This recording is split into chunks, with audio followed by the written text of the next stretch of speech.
And welcome back to Coaching with the Bible. This week, a bonus episode, Leviticus Upon Reflection, number 3. As we did at the end of the book of Genesis and also at the end of the book of Exodus, we took a moment to reflect upon what it is that we had learned during our time together in those different Coaching with the Bible episodes each week. And so too, I thought we would do that here for just a couple of moments to reflect upon what it is that we learned together in the third book of the 5 books of Moses. Because even though, as I said at the beginning, it's not intentional per se that I have an overarching theme for each book, I do like to see that if at the end of having done a set of episodes, there is something that seems to be jumping out, or that there's an idea that if we scratch a little bit deeper, that we could pull out. And first, I do want to again thank everyone for paying attention, for listening, for tuning in each week, for clicking play, and for sharing your comments, your feedback, your ideas, your insights.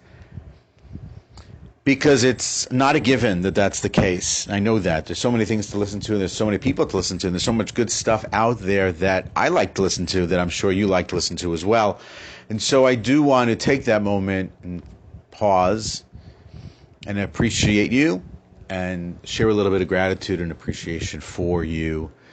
as an active and involved audience in a lot of different places with a lot of different backgrounds and educations, and therefore a lot of really keen and cool insights as to what it is that we're trying to do each and every week. And so the book of Leviticus also has, it seems, some sort of an overarching idea at play that perhaps was gnawing at me under the surface, and I wanted to share with you. And we talked about the book of Genesis, so our summary idea was the idea that we have to act, and that we shouldn't be acted upon. And by so doing, we take ownership or control of life and everything that we do in it. And when we talked about the end of Exodus, we talked about the idea that at the end of Exodus, that the path to success is strewn with all kinds of failures and defeats along the way, and that when we sort of fail forward, or that we look at failure in the way that Einstein described it, failure is a step towards in the process of our success. And so we can see sort of a progression, the idea that first we have to understand that it's upon us to act. Second, with respect to Exodus, again, a quick summary point, is the idea that once we've accepted the mantle of, or the onus of action, to appreciate that it's not always going to work, and that there are going to be moments of victory and success and celebration, and there are always going to also be failures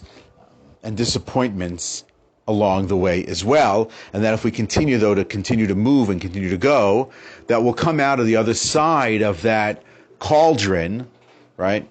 and we'll be in a better place, and we'll be in a space and an opportunity of success.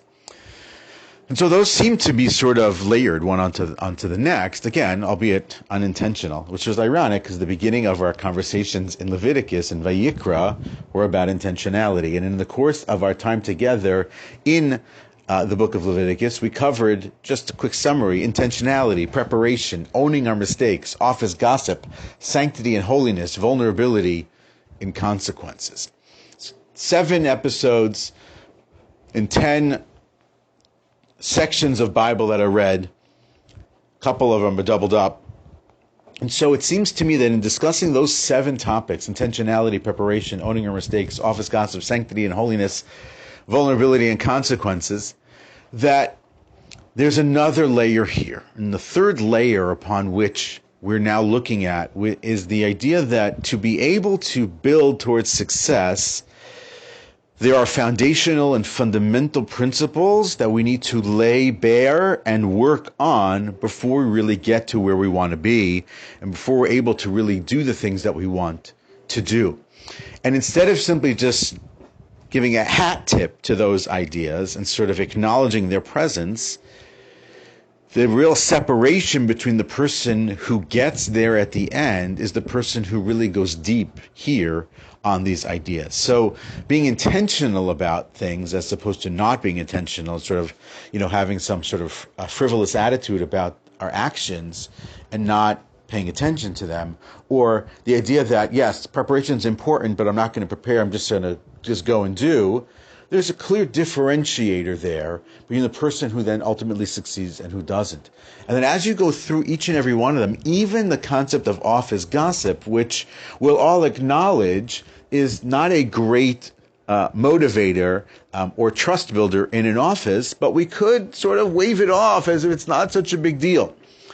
But when we realize the negative impact and the negative consequences that it's having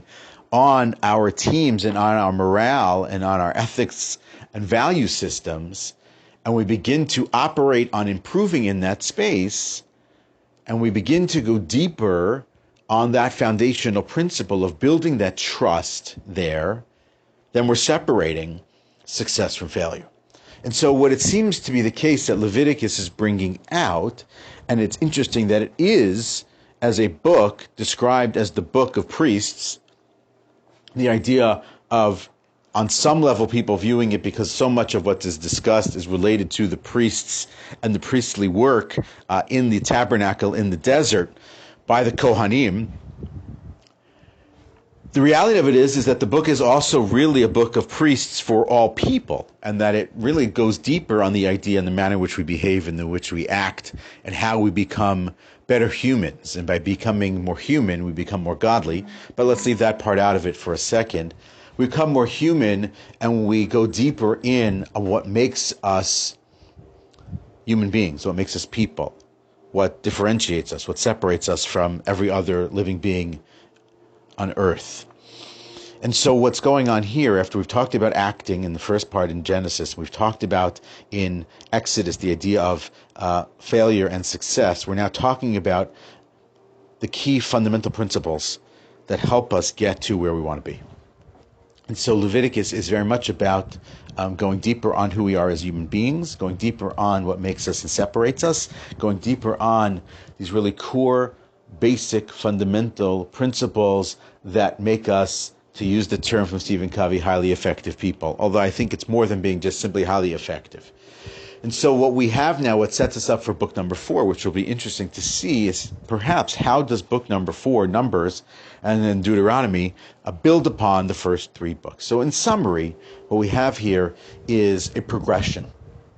And the progression in Leviticus is the idea that when we scratch deeper in the surface and we go further into what it is that's going on in our lives, that we're able to separate and we can move ourselves into the mode of greater success by virtue of going deeper on the core fundamental principles that make us who we are. Okay, looking forward to seeing you in the book of Numbers, the book of Bamidbar, the 4th book of the 5 books of Moses, which we'll get to in just a little while. Have a great day. Have a great week. Talk to you soon.